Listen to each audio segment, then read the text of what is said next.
Muito bem. 1, 2, 3.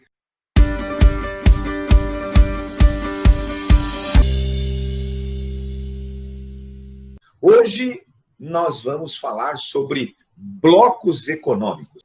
Este tipo de associação econômica entre países, cujo objetivo é fortalecer as economias regionais para possibilitar maior competitividade num mundo cada vez mais integrado, cada vez mais mundializado, cada vez mais globalizado. Ao mesmo tempo, uma maneira também de incrementar o comércio regional entre os países, promover o desenvolvimento regional. Primeira coisa, qual o conceito, de blocos econômicos? Então, olha aqui, acordos ou associações feitas entre países para facilitar a integração econômica entre eles, e tornar esses países o quê?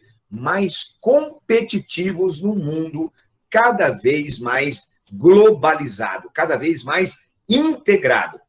Beleza? Formação de blocos econômicos foi intensificada com a nova ordem internacional, do processo de globalização. Porém, esse fenômeno, ele vem lá da Segunda Guerra Mundial. O primeiro bloco econômico a surgir no planeta foi em 1944, entre 3 paizinhos da Europa Ocidental. Os Países Baixos, que nós conhecemos como Holanda, Bélgica e Luxemburgo, assinaram em 1944 o primeiro bloco econômico, uma área de livre comércio chamada de Benelux. Qual o objetivo? O objetivo era tentar construir ou reconstruir a região a partir do quê? A partir da soma de forças, de uma integração econômica. Foi isso que esses 3 paizinhos fizeram em 1944. Porém, um bloco extremamente importante vai surgir anos depois, em 1951, que é a Comunidade Europeia do Carvão e do Aço. Então, olha, a França, a Alemanha, a Bélgica, a Holanda, Luxemburgo e Itália. Esses 6 países formaram, então, esse bloco conhecido como SECA, que era, na verdade, uma associação para controlar a produção do aço e do carvão na Europa. Em 1957, esses mesmos países assinaram o que viria a ser mais tarde a União Europeia. Assinaram a Comunidade Econômica Europeia, ou o Mercado Comum Europeu.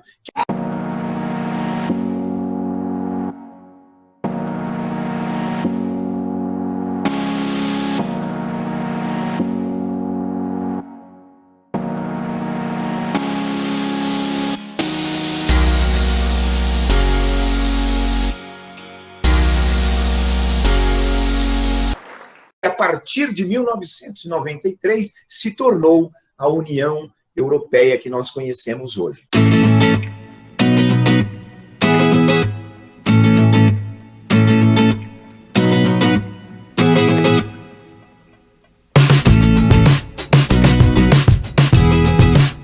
Portanto, a formação de blocos econômicos, em que pese o fato de termos um maior número de blocos formados a partir dos anos 90, eles vêm desde a Segunda Guerra Mundial, particularmente na Europa, numa tentativa de reconstruir o continente dos escombros da Segunda Guerra Mundial, através da integração. Muito bem, então, o processo de globalização atual, ele vem intensificando a formação de blocos econômicos e fortalecendo aqueles que já existiam, beleza? Portanto, o processo de globalização exige o quê? Maior competitividade dos países. E os países reagem a isso se associando regionalmente, criando blocos econômicos para incrementar o comércio regional e, ao mesmo tempo, fortalecer a região frente a um mundo cada vez mais competitivo. Portanto, até parece uma contradição.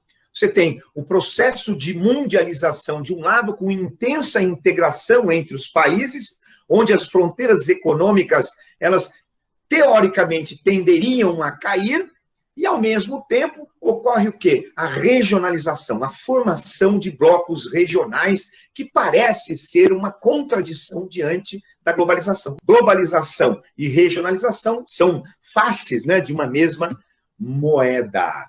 Agora, veja bem, existem diferentes tipos de blocos econômicos. O nível de integração entre os países é que vai definir o tipo de bloco. Então, o primeiro tipo de bloco econômico, o bloco econômico mais básico, é a chamada Zona de Livre Comércio. Depois nós temos a União Aduaneira. Então, um país pode, né, se integrar aos seus vizinhos, formando uma zona de livre comércio, e assim permanecer. Ou, de repente, os países acham que precisam avançar no sentido de integrar-se ainda mais. Eles podem, então, passar para um outro estágio de desenvolvimento de um bloco econômico, que é a União Aduaneira. Ou eles podem avançar ainda mais, abrindo mão ainda mais de soberania, formando um mercado comum. Ou chegar ao estágio, por exemplo, da União Europeia, que se constitui no bloco econômico de maior nível, na verdade, de integração entre todos os blocos econômicos, que é a União Econômica e Monetária. Beleza? Então, esses são níveis diferentes de integração. Zona de livre comércio é para a União Aduaneira, para mercado comum, e chegar no estágio atual mais avançado de integração que existe, que é a União Econômica e Monetária. Vamos ver as características de cada um. O que é uma zona de livre comércio? Está dizendo aí, uma zona de livre comércio, os países abrem mão da cobrança de impostos e tarifas alfandegárias para permitir a livre circulação de mercadorias e investimentos entre eles. O exemplo mais acabado que existe é o NAFTA. O NAFTA, que é o Acordo Norte-Americano de Livre Comércio, que em 2018 passou a se chamar